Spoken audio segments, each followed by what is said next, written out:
So welcome back to part 3 of this episode. Still with Tina Salvador. So as we continue with this story. Your UN Women Peace and Operation Training in 2019 came after years of domestic work. What shifted in your thinking that drew you toward international peace building? Okay, I'm yearning for knowledge.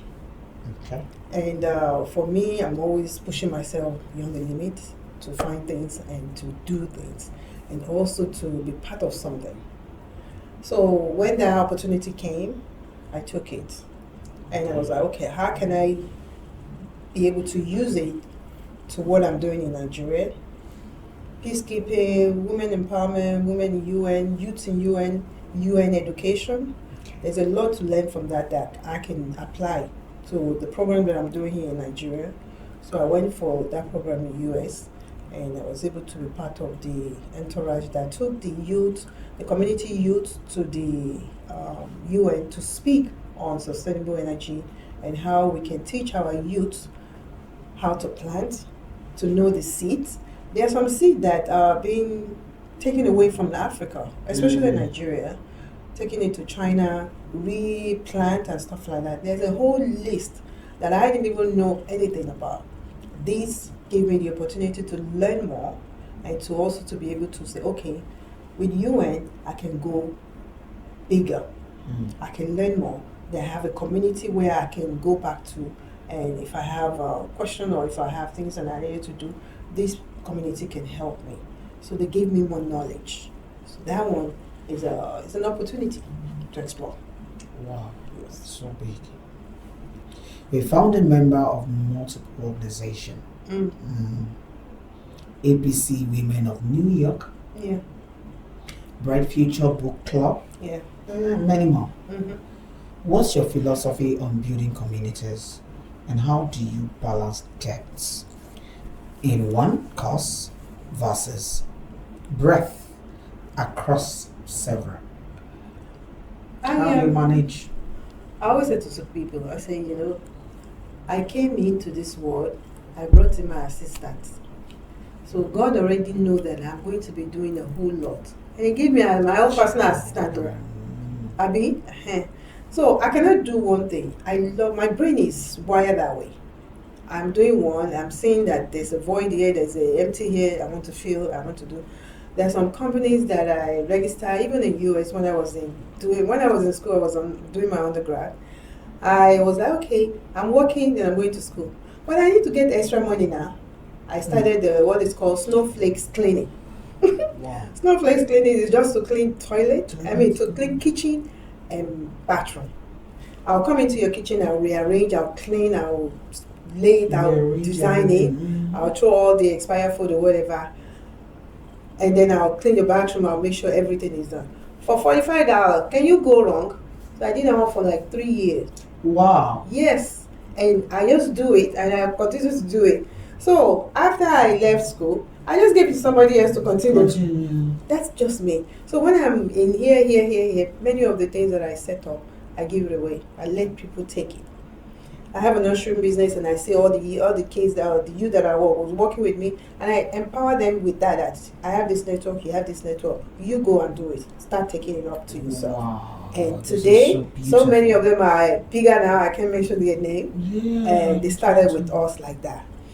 And venturing into TOS educational Bright Future Book Club. Bright Future Book Club started from when my daughter acquired scholarship from Bright Future in US.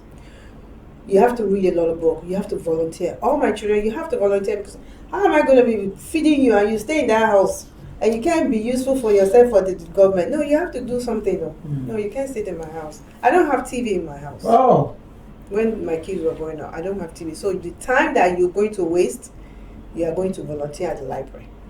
So she was able to acquire a lot of points. I gave her the scholarship with Bright Future. So when I came back to Nigeria, I named the book club because of the reading that she did to get her to where she is. Yes. So I named her book club, Bright Future Book Club, and we started that before we now convert to TOS Educational Initiative. Like So, an expansion of it yes. or extension of So it. up till now, we still have bright future in different public schools Okay. that I'm able to facilitate. We're starting another one now with Afolawiyo in the Osborne School Complex. Okay. And so we take it and we follow them through. Not because I started something, I would just, it's not a one run off. I follow through. I follow the kids. They can call me anytime. I'll speak to the parent. I will just drop in and check them, and they have free access to me. Wow, like that's that. beautiful. So that's how TOS Educational started without coming from Bright Future Book Club. Now we're talking about political, which is ABC Women of New York.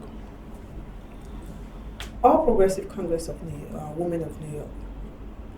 Why I had to venture into that? During the second time of Fashola, I came home. I was around during the campaign, and I see that a lot of diaspora, they want to be in politics. A lot of them left home without the knowledge of politics.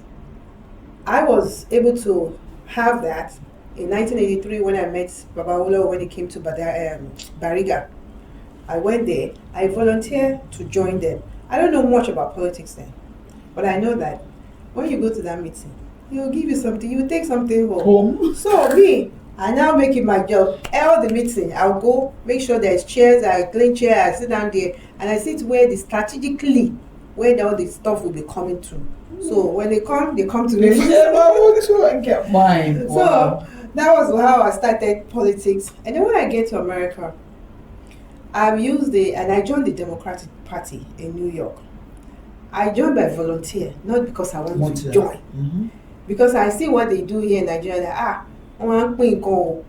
so I thought maybe it's the same thing with America, but it's even better. Hey! So I joined Democratic Party in New York. I volunteer. I'll be stuffing envelope during the campaign, doing all that stuff. And the good thing is that over there is different. They have this big warehouse where everybody will bring stuff. They will, Walmart can bring, Dunkin' Donuts will bring, this one will bring, they do stuff like that from the CSR.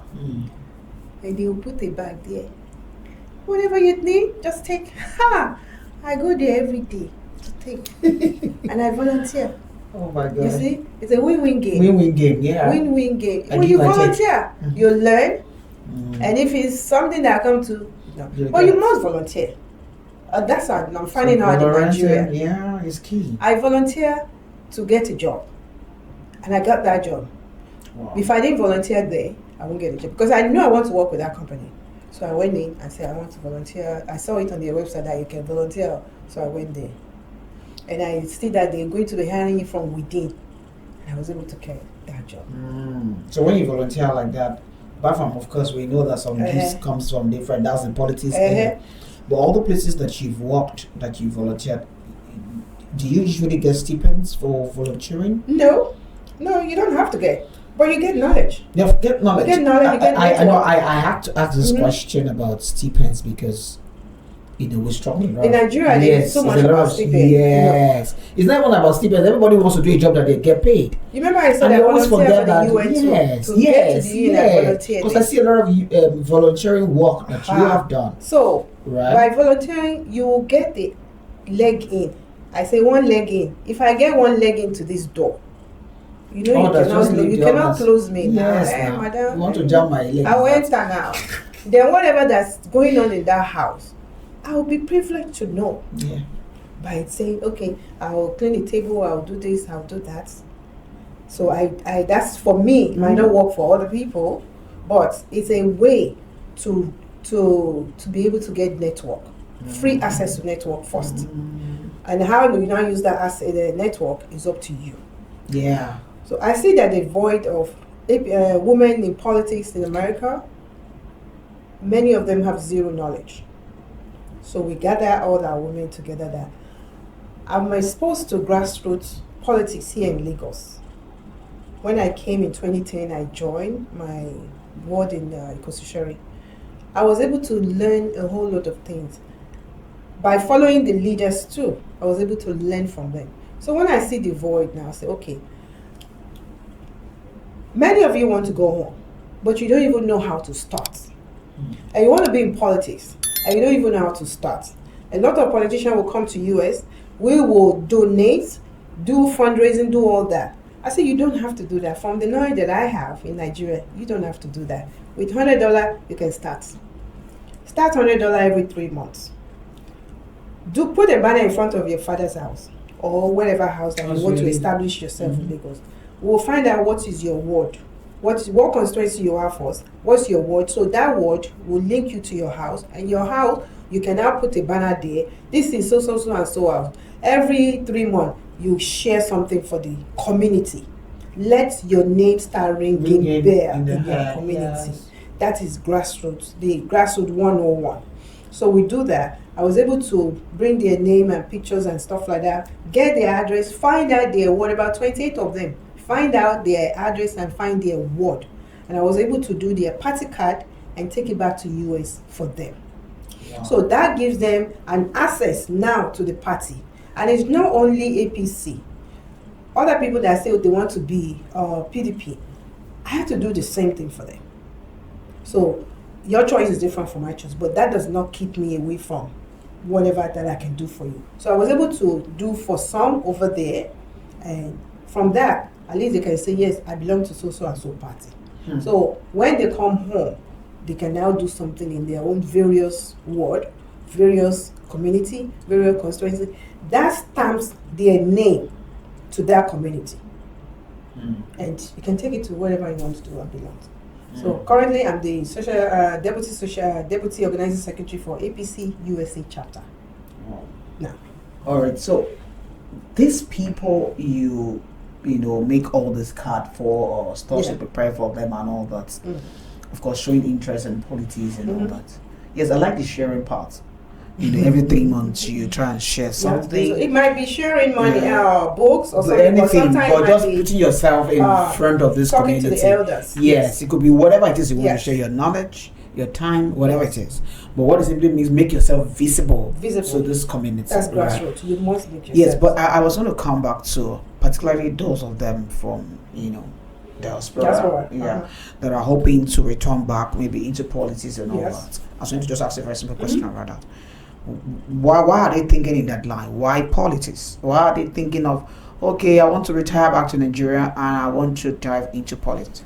Are they coming from from whatever it is you have? Are they coming for real reform, or is that part of the game? Politics is where the power is. Politics is where the money is, or whatever.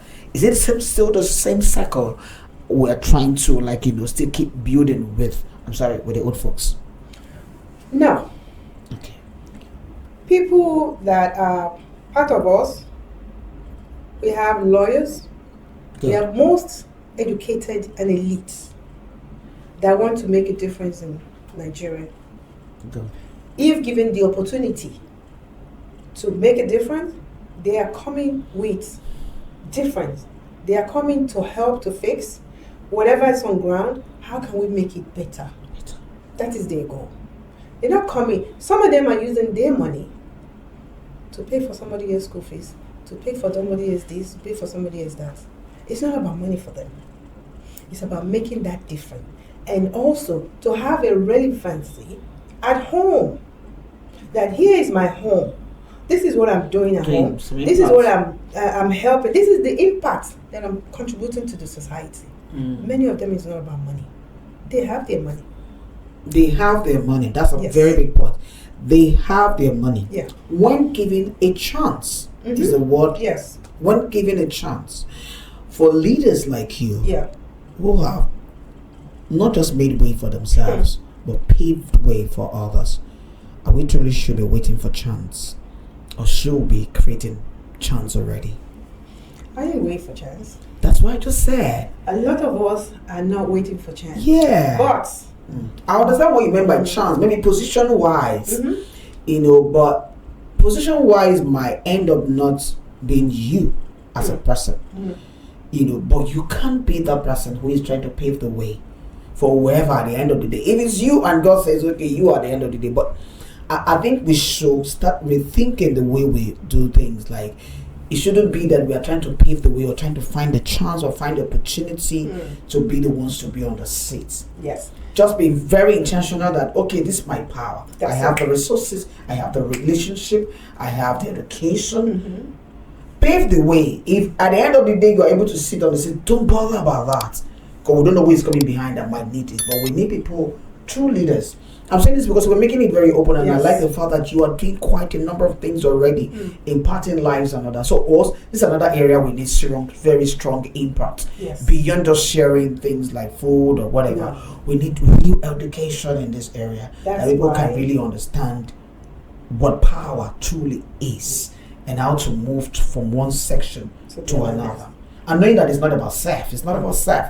See, all of us will get out of this town one day. Everybody's going to die, and this whole thing will just go to end one day. Yes. You know, but if these people have this so much wealth, so much education, I think being very intentional about educating the next I generation like that question. about this is key. And So I'm just looking at, are you looking at that direction too? we're already there. Beyond just helping them get this world and getting familiar with their community, are you also looking at ways they can help to lead. impact?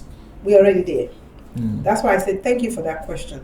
Because when we now look at it like, okay, if you say you're waiting for to be relevant with politics, or to be chosen, or to be picking, or to be selected, or to be voted, or to be kinekon, this attitude will come out and you will not get anywhere. forever. So what would I encourage? And for the last 4 years after COVID though, everybody now, I said to, if you're over 40, go and create an NGO. Something that you're passionate about. Starts from your community. Bring that knowledge, bring that money, bring that resource, bring that time. Come home. We have NGO on boys development. We have one that all it does is just pay for school fees.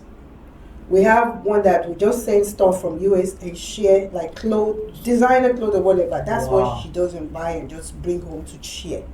And we have another lady that's all the prosthetic for the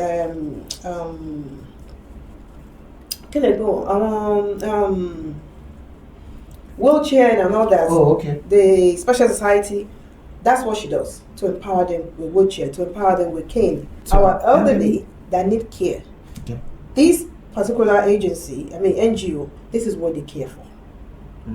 And I have another one that from US, every 3 months she sends money home. She's in Ekiti, and make sure that every elderly that in that community, 60 plus, get the envelope. Wow. Get money. Wow. Doesn't buy anything for them, but get money to their hand, and she'll watch them through the video that they are going to this. She has all the names already. Make sure they give it to Yalagbaja and this and that. All the community. Wow. We told where she lived. When she grew up, all that. Yeah. Her father resided, or mother, people that know her mother, people that know her father. This is what she does. She's a nurse, and she will take that money and send it home and make sure they put it in the envelope and share it to them. So she's not waiting to be called for political appointment. She's doing her own thing to develop her community. But the reason why I said to many of them at that time is, there's some things that as a politician you can get through fast, especially when you are about a grassroots community. You can get things done before you call commissioner, before you call minister, and grassroots it will be sorted right away. So familiarize yourself with that. That is the reason why I say, okay, APC Women of New York, this is what we're about. How to bridge that middle gap between the diaspora people and the grassroots. So if you know how it's being done in grassroots, nobody is going to come and tell you in America and say, in my community, where's your community? You might know 1 or 2 people that's in that area. And you can call them and find out, to do a check fact. You understand? So don't let them use politics, or especially the grassroots politics, to blind you. We know how much we invest. When they come to US and say they want to go for a political appointment or political campaign, we will go beyond to make sure they have money. Wow. So when I say, if you can do that, you can beat them too. Yes. So there's nothing wrong with you going. But don't go and inspire that you come from US today, you want to be governor. But slow down. It doesn't work. It doesn't Go work back that to way. your community. Let your community Let's even know you. Let them know you. Let them feel the sense of belonging. That this is our own number one. And So you can that way, you can help bring yourself up. I've been in the grassroots politics now since 2010, and it's not like I get any position. But I know that this leader, that leader, whatever leader, those that need to know me know me. So if I need help here, if I need that for my NGO, if I need to use the community, if I need access in the community, I can go to my leaders and say, please. Before somebody else from outside that doesn't have this relationship with them get it, I will get it first. Wow. I need to build relationship. So forming that group is to build relationship between you and your community. This is amazing. So already I'm loving what it is anyway when it comes to around this politics thing, and I just pray it's really sustainable, and we have more people coming in. I need the youth to the youth are saying that what's your slang? Give us the kiniko and leave the position for us. Give us our rights. Yes, it's your right. But you have to earn your rights. Yes. You even have to understand your rights. Your rights. And how you are going to use that right. Rights when given. You know? But if you don't join a political party, there's so many of them out there now, 100 or something, right? Pick one. Join one. Get to know them. Let the people in your community that you say you want to rule over, and they don't know you. And because election is coming and you go and put your banner and put this and this, yes, I can be this. But you have to have that relationship, that bond with your community. You call yourself a leader, you work in the community, nobody even know you, you don't greet, you don't do anything, you find your face, and when the election comes, you say, you can't go and do a banner and say you want to fight for councillor, you want to fight for chairman. Slow down. That's not how it And works. how they say ball and beg. Ball and beg. Do your diligent duty. Let your community know you. When you do well, it's your community that say, this is the person that we want. Yes. They say, oh, no, this is the person that we want. Yes, so yeah, true. APC Women of New York is to build the relationship between you and your community using the party platform. That's a great one. Well done. You're already doing massively well. I just pray that we have multiple of you, because it's important. We have multiple of people. When I mean, you're doing in this section, another person is doing another section, collectively, before you know, we're already building, you're changing it. But if everybody is just there talking, complaining, like I said, give us the rights. What right? So leaders, young people also needs to wake up to what they need to wake up with. And then the old folks needs to do what they need to do. If it's being given the baton, when I mean the baton now is giving that education and information, relationship, training, everything that the next generation or the younger people will need to really represent well. Teach them from what you know, from what you. We just believe that this country will get better. Amen. I believe so. I strongly believe. I don't know how, I don't know when, but I strongly believe from even just the little you just talked about, people doing unseen, unheard. Unseen, there's a lot. Unheard. Yes. But just beautiful people. Yes. Take it or you leave it. Nigerians are beautiful people and they're doing beautiful things. Everyone doesn't have to be loud. It doesn't have to make a lot of noise. Some of them don't even want to be published or. Do you get? No, but they're doing so much. We are good people, but but it looks like what we have is swallowing us more up. But we will get it. We will get it right. Problem is like an ocean. We will get it right. Drop a pin, just go. Yes.